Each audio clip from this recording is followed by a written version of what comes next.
This letter here is from, it's not from John Kemp, but I had sent him a letter, and what year is this? 1981. He had gone there after having been operated on for a serious illness. I don't think he ever came back. And it's addressed to care of Joan Barabbas, North Head, Grand Manan, New Brunswick, Canada. To my old apartment, 256 East 10th Street. It's never been opened. I have no idea what I wrote from in that period of time.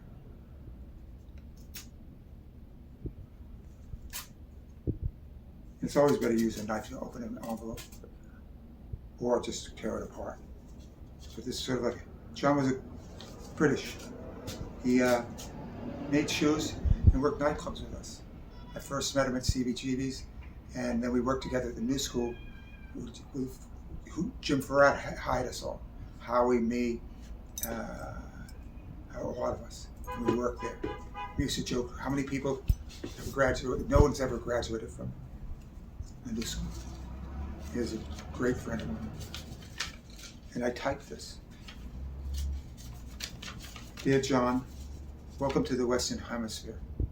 I hope you don't mind me getting a correspondence from the likes of me, but if it arrives, you have no choice.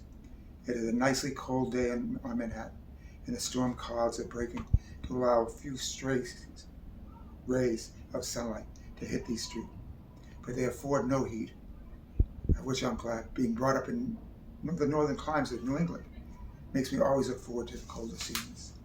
In Canada, it gets some really cold weather, which you really probably experience very shortly, what with it being October. I saw Kathy Underhill the other day while crossing First Avenue. She had just left you in the Maritimes, saying you were as handsome as ever, although you looked very young. And I think that effect might come from the rejuvenating sleep in your bed, childhood bed. But that's just a theory of mine, subject to the deflation of reality by anyone taking aim.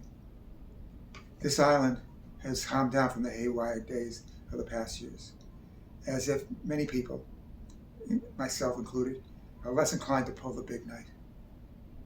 Probably from fear of redundancy, so I prefer to stay inside, read as many books as I can a day. Not classics, but modern writing, poetry, and several sciences. The best being by a Britisher who was taking a trip down the Mississippi in 1979. The book is Old Glory. And I found it very enlightening to what traveling inside a country via an unusual transport is like. What else have we got going on today? I've got some work from Heavy Metal magazine, a critique on 3 books, not much, but it's nice to go by a bookstore or a magazine rack and be able to see something you've done. Perhaps I'll try to get some more stories in there this summer, but I'm attempting an even longer endeavor, maybe a short story. Somehow, I will never be able to finish these epics on self-indulgence. Maybe I will be someday a famous nonentity. I went to Metropolitan the other day, and they have a new exhibit on the works of Frederick Olmsted, who was involved in the planning of New York parks. The exhibit, being small, did not lack for interest. For the model of the original Central Park was a centerpiece, surrounded by photographs. I've always liked photographs of different eras. And the kind of construction, the public park is one of the most of it find to be novel in this time of distant governments.